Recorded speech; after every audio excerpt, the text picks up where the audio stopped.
been the dream, so it's been a special couple days. No fashion event quite like this one, with celebrity guests on parade of this pink carpet with the hottest ticket in town. We were stunned, shocked, and in total and complete disbelief. It had never been done before.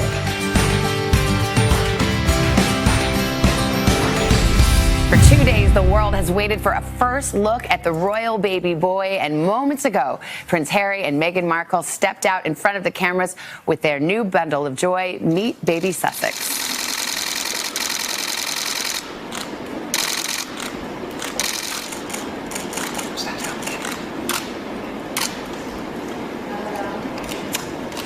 Well, hello, hi, congratulations. Thanks for taking the time out. I know you guys must be really, really busy, but Meghan, can you tell me what it's like becoming a new mum, and tell us a little bit about baby Sussex, as we're calling him? It's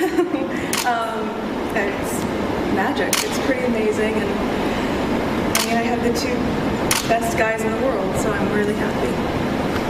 And tell us a little bit about your son. What's he like? Is he sleeping well? Good baby? Yes, he has the sweetest temperament. He's really calm and. He gets that from. And he's just been the dream, so it's been a special couple days.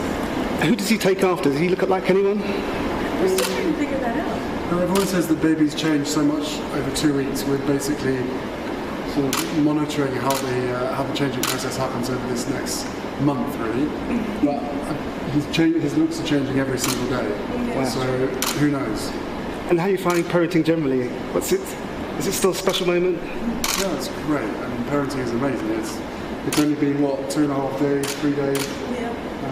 But we're just so thrilled to have our own little bundle of joy, to be able to spend some precious times with him as he slowly starts to grow up. And I hear you're off to see two special people in a minute. Yes. The Queen and the Duke. Yes, and we just bumped into the Duke as we were walking by, which was so nice. So it'll be a nice moment to introduce the baby to more family, and my mom's with us as well. So it's been a really Another great grandchild. Yes. Can we have a little peek at him? We just can't quite see his face. Wow. He's already got a little bit of facial hair as well. Wonderful. Just in the family. Guys, thank you. Thank you all so much. Thanks for your time. Thank you. Thanks a lot. And thank you everybody for all the well wishes and the kindness. It just means so much. Thank you.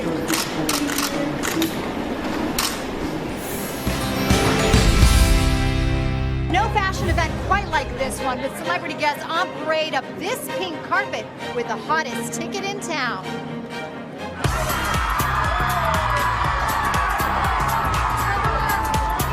Fashion is definitely not easy, especially when you're making a statement like Lady Gaga.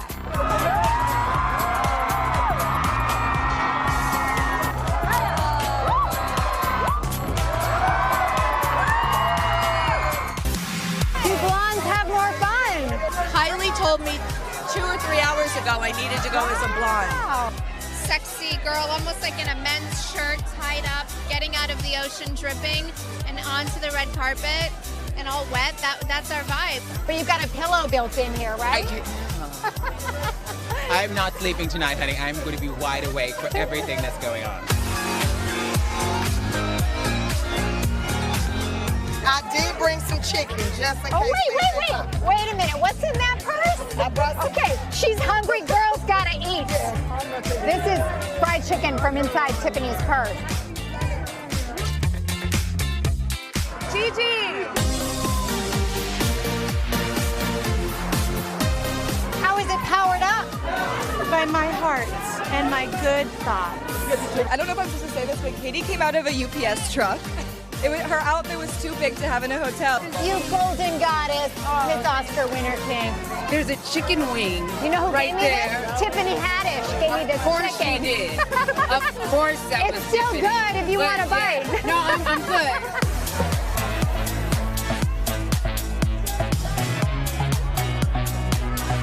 First Met Gala, but you've been here before in a heist in a movie. I have been here before. Lots of stealing jokes going on. What are you most inspired by tonight? I'm representing the life-size version of the Met Barbie that they're unveiling today. That it looks exactly like what I'm wearing. Very patriotic. Tell me about the camp theme for you as a designer. Well, I'm channeling Elton John from 1971. And D was Liberace inspired. I can't tell if you have more diamonds or feathers. Yes, diamonds and feathers. What could go wrong? Nothing. I know you get a little hungry in there, right? I mean, there's no food really. No, I don't know. There's no food at all. Do you know who you need to hit up for food? Who's got food? Tiffany Haddish. Fried chicken in her purse. Still good. I'm eating this. Go ahead, go Tiffany, for it. I'm eating this. Tiffany, thank you. You saved me. Winning it was the most euphoric thing Mary and I have probably ever had in our lives, and the disappointment when they took the horse down for the first time in history, I couldn't. We were stunned, shocked, and in total and complete disbelief. It had never been done before. Yeah. And as it stands this morning, are you planning to either appeal or file legal action? Where are you on that issue? We are going to file an appeal today with the State Racing Commission. Right after the race, I had the trainer call the stewards and very nicely ask them if they would be willing to visit with us after the races were over. We said, we'll stay here till 11, 12 o'clock at night, whatever you want. And they said, absolutely not. We won't be showing the films until Thursday. So we didn't really have any alternative legally other than the appeal has to be filed within 48 hours. Hey, Gary, so we'll be filing that today. Gary, Craig Melvin here. Just as I understand it, the Racing Commission there in Kentucky, and the language is important because they say that findings of fact and determination shall be final and shall not be subject to appeal. It doesn't sound like they're going to allow an appeal. What's going to be the basis there? Well, obviously you can't appeal it to the stewards who made the decision. If the State Racing Commission refuses to hear about it, I think this is something that's big enough that the entire racing world is looking at this, and I think they deserve an opportunity to really know what was going on. I was a bit shocked and surprised that the stewards wrote a statement that was probably prepared by their lawyers and literally refused to take a single question from the media. So they've been about as non-transparent about this whole thing as anything I've ever seen in my life. When you look at the video, and we're going to play it again for our viewers at home here, when you look at the video closely, Gary, can you see maximum security slide over 3 lanes and make that contact with another horse? Do you see that? I obviously saw the horse move out, but in the Kentucky Derby, where you've got 20 horses, and you shouldn't have 20 horses in the Kentucky Derby. I'm not a fan of that. I think they ought to have 14 like every other race. But yes, I saw the horse move out. But every Kentucky Derby, you could set down 2 or 3 or 4 horses if you wanted to, because it's like a rodeo out there. But Mr. West, so you just said you did see the move.